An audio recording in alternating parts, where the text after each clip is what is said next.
Breakfast কিংবা বাচ্চাদের টিফিনে এই রকম রেসিপি একবার বানিয়ে দেখতে পারেন। এতটাই সুন্দর হয় যে বাচ্চা থেকে বড় সবাই চেয়ে চেয়ে খাবে। আশা করি আজকের রেসিপি আপনাদের ভালো লাগবে। নমস্কার বন্ধুরা, প্রিয়াস কুকিং ব্লগে আপনাদের সবাইকে স্বাগত জানাই। আশা করি আপনারা সবাই ভালো আছেন। খুব কম সময়ে আজকে আমি আপনাদের সঙ্গে একটি টিফিন রেসিপি শেয়ার করব। তো চলুন বন্ধুরা, আজকের রেসিপিটা দেখে নেওয়া যাক। রেসিপিটি বানানোর জন্য প্রথমে আমি মেজারিং কাপের 1 কাপ ময়দা নিয়ে নিলাম আর হাফ কাপ সুজি, আর দিয়ে দেব পরিমাণ মতো বিট লবণ। এবার শুকনো উপকরণগুলো মিক্স করে নিতে হবে।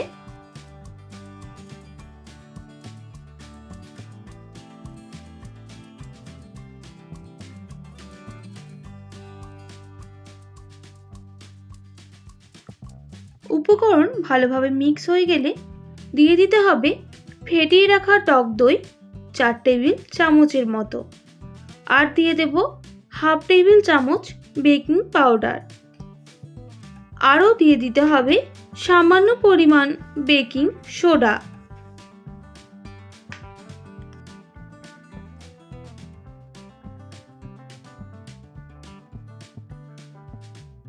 আর হাফ টেবিল চামচ সাদা তেল।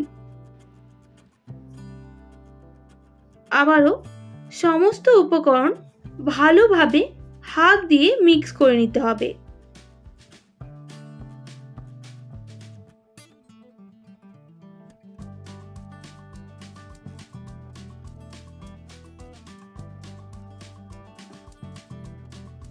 সমস্ত উপকরণ ভালোভাবে মিক্স হয়ে গেছে। এবার উষ্ণ গরম জল অল্প অল্প দিয়ে একটা ডো তৈরি করে নিতে হবে।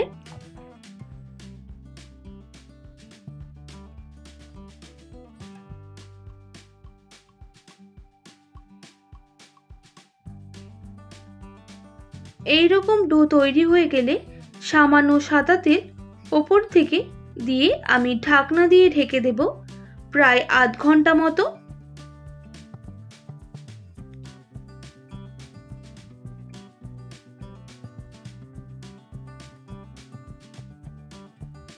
এর জন্য একটা পুর রেডি করে নেব। তাই কিছুটা পরিমাণ পনির নিয়ে নিলাম। এবার পনিরটা গ্রেট করে নিতে হবে।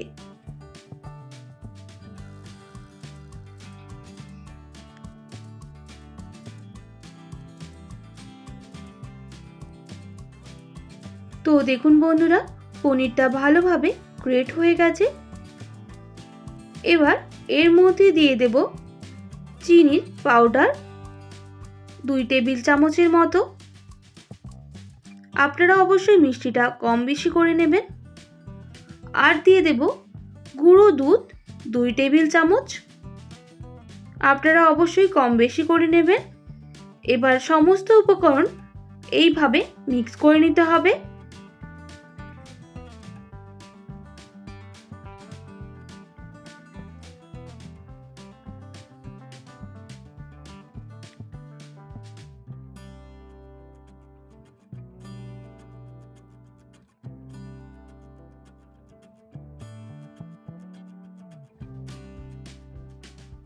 এরপর হাফ টেবিল চামচ এর মধ্যে ঘি দিয়ে দেব।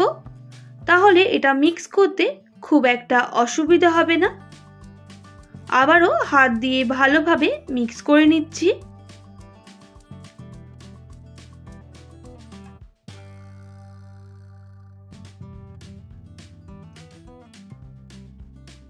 পুরটা আমাদের একদম রেডি হয়ে গেছে।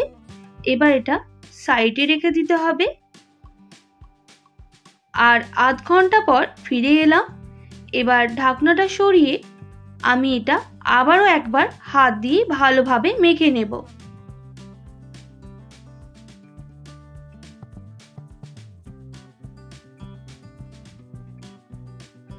ভালোভাবে মাখা হয়ে গেলে এবার হাত দিয়ে ছোট ছোট লেচি করে নিতে হবে। আর এইভাবে হাত দিয়ে কিন্তু আমি পাকিয়ে নিচ্ছি।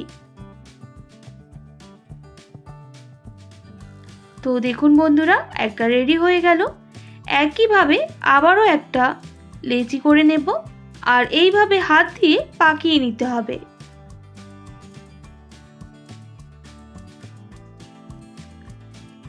একইভাবে সব লেচিগুলো তৈরি করে নিতে হবে।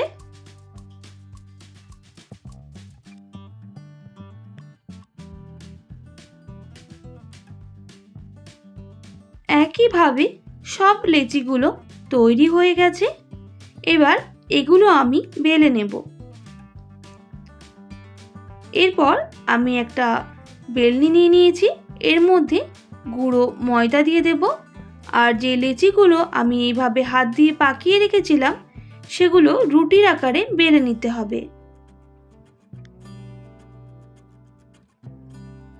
এই রকম গোল করে বেলে নিতে হবে আর যেই পুরটা আমি রেডি করে রেখেছিলাম সেটা দিয়ে দিতে হবে।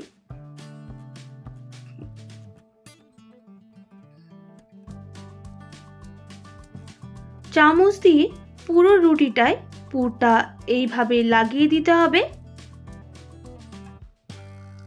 আর রোল করে নেব। আর এইরকম ভাবে রুটিগুলো মুড়ে নিতে হবে।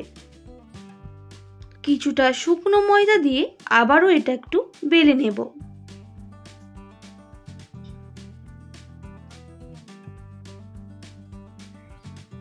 আপনারা নাও বেলতে পারেন, এই রকম রাখলেও এটা খেতে খুব একটা খারাপ হবে না।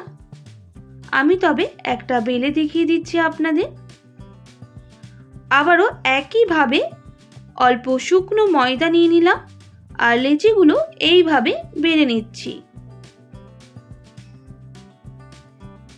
উপর থেকে একটু জল দিয়ে দেব, তাহলে পুরটা ভালোভাবে ওর মধ্যে চামচ দিয়ে লাগাতে খুব একটা অসুবিধা হবে না।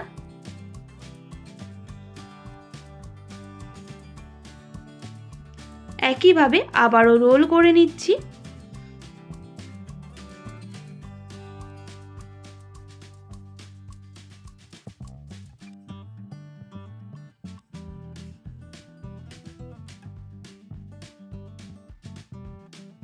তো দেখুন বন্ধুরা, আরেকটাও রেডি হয়ে গেল।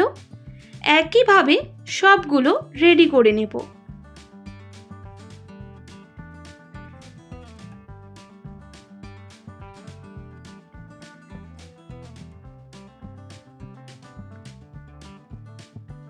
তো সবগুলো রেডি হয়ে গেছে। তো দেখুন বন্ধুরা, দেখতে কতটা সুন্দর হয়েছে। এবার এগুলো ভেজে নেব। তাই আগে থেকে আমি কড়াইয়ের মধ্যে তেল দিয়ে রেখেছিলাম আর তেলটা বেশ ভালোভাবেই গরম হয়ে গেছে। এবার দিয়ে দেব নাস্তাগুলো। গ্যাসের ফ্লেমটা লো টু মিডিয়ামে রেখে আমি এগুলোকে ভেজে নেব। এবার একটু ঢাকনা দিয়ে ঢেকে দিচ্ছি 3 থেকে 4 সেকেন্ডের জন্য।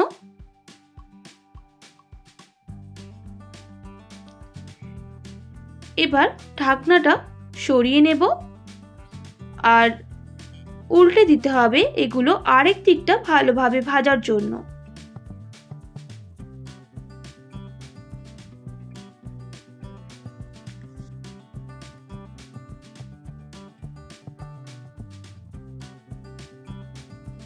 উল্টে দেওয়ার পর আবারও ঢাকনা দিয়ে ঢেকে দেব 2 থেকে 3 সেকেন্ডের জন্য আরেক পিঠটা ভালোভাবে ভাজার জন্য।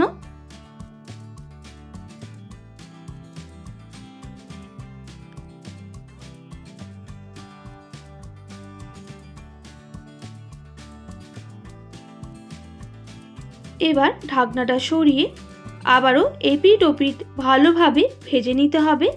তবে এই সময় গ্যাসের ফ্লেমটা আমি হাই করে দেব।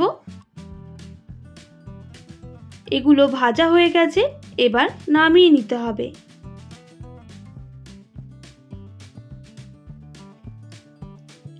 একইভাবে ওই তেলের মধ্যে সবগুলো ভেজে নিতে হবে।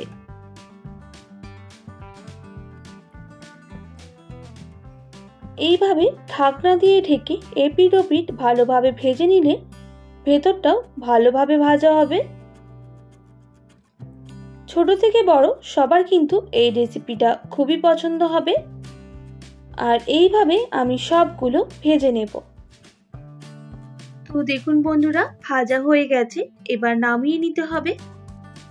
আর যেটা আমি একটু বড় সাইজে রুটির আকারে বেলে রেখেছি সেটা কিন্তু অল্প তেল ব্রাশ করে এইভাবে ভেজে নিতে হবে। আপনারা এইরকম ভাবেও কিন্তু রেসিপিটা করে নিতে পারেন। উল্টে পাল্টে এগুলো ভালোভাবে ভেজে নিতে হবে। ওপর থেকে সামান্য তেল বা ঘি ব্রাশ করে নিতে পারেন। তো দেখুন বন্ধুরা, এটা কিন্তু ভাজা হয়ে গেছে, এবার নামিয়ে নিচ্ছি। আজকের রেসিপি কিন্তু আমাদের একদম রেডি। এবার আমি আপনাদের একটা ভেঙে দেখিয়ে দিচ্ছি কতটা ক্রিস্পি হয়েছে।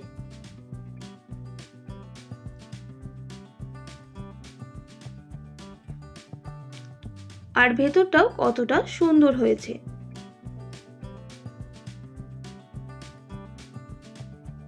আশা করি আজকের রেসিপি আপনাদের ভালো লেগেছে। ভালো লেগে থাকলে অবশ্যই একটি like, comment, share and subscribe করে আমার পাশে থাকার অনুরোধ রইল। পাশে থাকা বেল আইকনটিও প্রেস করে দেবেন, তাহলে নিত্য নতুন রান্নার ভিডিওগুলি আপনাদের কাছে পৌঁছে যাবে। আজকের মতো এতটাই। আবারও নতুন কোনো রেসিপির সঙ্গে দেখা হচ্ছে। আপনারা ভালো থাকবেন, সুস্থ থাকবেন। আর এতক্ষণ ভিডিওটি দেখার জন্য অনেক ধন্যবাদ।